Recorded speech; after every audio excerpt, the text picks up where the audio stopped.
Fala aí pessoal, sou Jorge Nicola, bem-vindos a mais um vídeo do canal. Sempre bom ter vocês por aqui, sem perder tempo, pedir para deixar like, se inscrever no canal e ativar as notificações. E o Vasco e o Palmeiras tentaram atravessar o Atlético Mineiro na contratação de Fred. A informação surgiu nas últimas horas do staff do jogador. O Fred assinou contrato com o Galo até 2030 e vai ter direito a um salário próximo a R$2 milhões por mês. Por salário, entenda salário, direito de imagem e luvas. Importante contar que o Fred vinha negociando com o Atlético desde o ano passado. Ele é torcedor, confesso, do Atlético. Esteve nas categorias de base antes de se mudar para o Inter e depois para o Shakhtar Donetsk, onde fez toda a sua carreira no exterior. O Palmeiras e o Vasco, até especialmente o Palmeiras, assinaram com propostas melhores ao Fenerbahçe, mas a vontade do Fred em voltar para o Atlético e mais especificamente em jogar na Arena MRV acabaram por determinar essa situação. E o Vasco projeta um prejuízo de R$300 milhões para a temporada de 2026. Esse número foi descoberto em meio às justificativas que o Vasco passou para a Justiça em relação a um pedido para obtenção de um empréstimo de R$150 milhões junto a Marcos Lamáquia, o filho do dono da Crefisa, que negocia a compra da SAF Cruz Maltina. Só para vocês entenderem, por estar em intervenção judicial, o Vasco precisa da aprovação da Justiça mesmo para a obtenção de empréstimos. E o Vasco trabalha hoje para conseguir R$150 milhões de empréstimos que ajudariam no pagamento das contas até o mês de outubro. O Vasco calcula que ainda precisa de R$210 milhões em novas receitas para conseguir honrar com seus compromissos.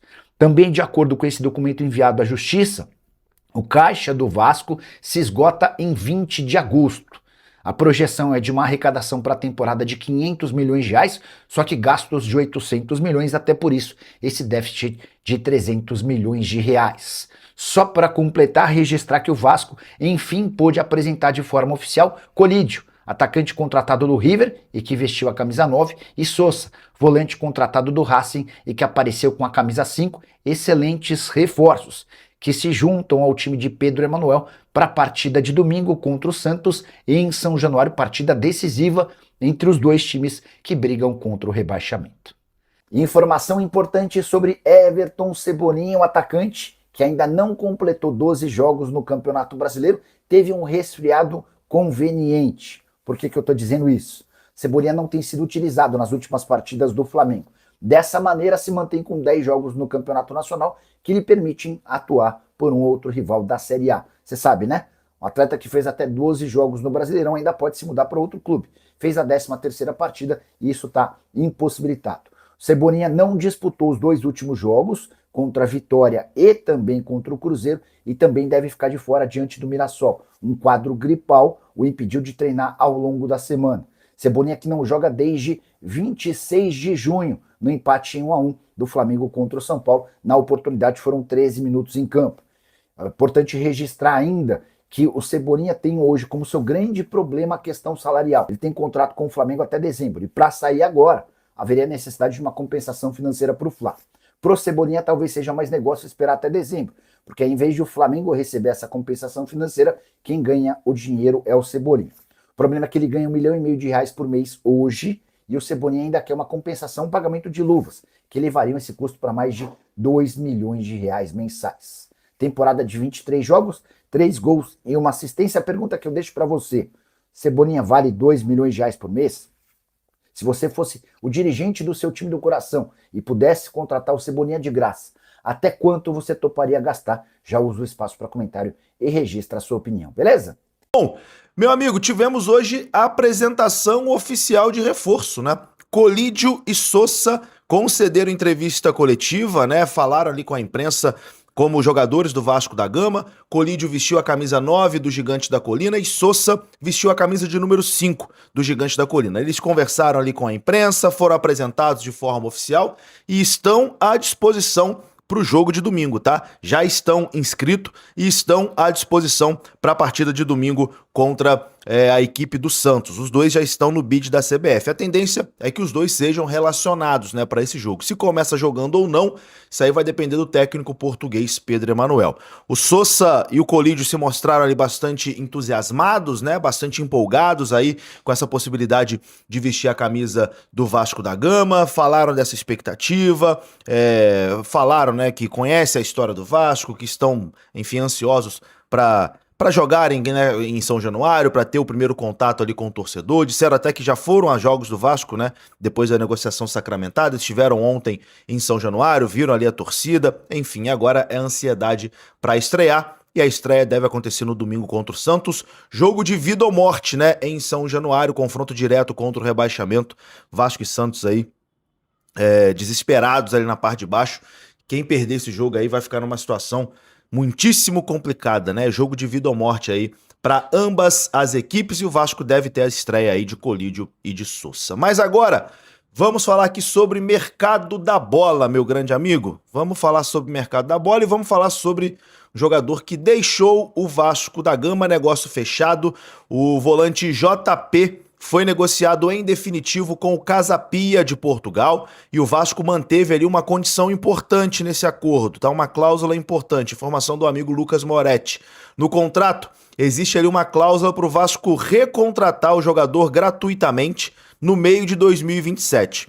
E caso o Casa Pia queira impedir o retorno e garantir o JP no clube, terá duas opções. A primeira, pagar 1.300.000 por 50% dos direitos econômicos, ou pagar 2 milhões por 70% dos direitos econômicos do jogador. Então, resumindo, o Vasco cedeu ali em definitivo o jogador para o Casa Pia, e aí vai chegar ali meio de 2027. Se o Vasco chegar no Casa Pia e falar, olha, quero de volta, manda para cá que eu quero de volta, quero o JP de volta, o Casa Pia tem que mandar de volta pro Vasco. Ou então paga ali 1.300.000 por 50% ou 2 milhões por 70%. Mas, caso o Vasco não fala nada, deixa o cara aí, deixa pra lá.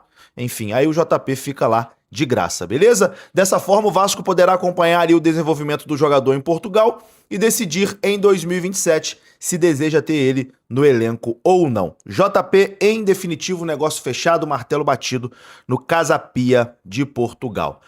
Meu amigo, vou agora trazer uma informação aqui que vai deixar você de cabelo em pé. Lloyd Augusto está de volta ao Vasco da Gama. Lloyd Augusto esteve no CT Moacir Barbosa na manhã dessa sexta-feira, dia 14. Após um período afastado, né? O jogador voltou aos treinamentos. O Vasco tentou negociar o Lloyd Augusto, não conseguiu. Tá de volta aos treinamentos. A informação que a gente tem nesse momento é que o Lloyd Augusto está fora aí dos planos da comissão técnica, né? Não é um jogador que será utilizado, pelo menos não inicialmente, não está dentro dos planos aí da comissão e da direção do Vasco da Gama, mas voltou aí ao Gigante da Colina e vai treinar, né? Tem contrato com o Vasco, então vai treinar, mas enfim, inicialmente não está dentro dos planos aí da nova comissão técnica de Pedro Emanuel, não deve ser aproveitado, a não ser que comece a se destacar doidado nos treinos, chame a atenção e aí ganhe uma segunda chance, né? Mas, inicialmente, o jogador não será aproveitado. Quero saber de você, meu amigo. O que você acha do Lloyd Augusto? Merece uma segunda chance? Merece outra oportunidade? Vou falar algo polêmico aqui, hein? Ele teve menos oportunidades do que Marinho Inestrosa, tá? Que tá aí todo jogo fazendo cagada. Teve menos oportunidade que o Inestrosa. Enfim, significa que o Lloyd é bom? Não significa. Só tô dizendo que ele teve menos oportunidade que o Inestrosa. Se for pra ficar testando o Inestrosa, é melhor testar o Lloyd, pô. Bota o Lloyd aí. Pelo menos tem um tempo que ele não estressa. Enfim.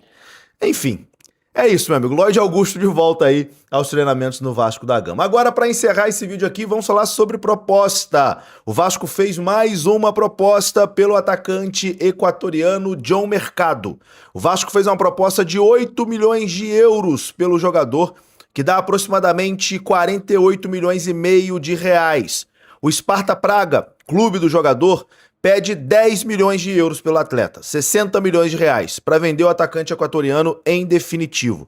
O jogador quer se transferir para o Vasco da Gama e o empresário André Cury está brigando para que essa negociação aconteça. A informação é do jornalista Vene Casagrande. O John Mercado é um equatoriano de 24 anos de idade que atua como ponta e atualmente defende o Sparta Praga na República Tcheca. Ele acumula passagens pela seleção de base do Equador e também já fez partidas pela seleção principal equatoriana. Eu acho, meu amigo, que é muito dinheiro num atacante que não faz gol. O Vasco precisa de ponta? Precisa contratar ponta sim. Mas o Vasco precisa ainda mais de um atacante, de um fazedor de gols. E o John Mercado não é um atacante fazedor de gols. Ele não vai chegar aqui e fazer gol adoidado, porque ele tem poucos gols na carreira.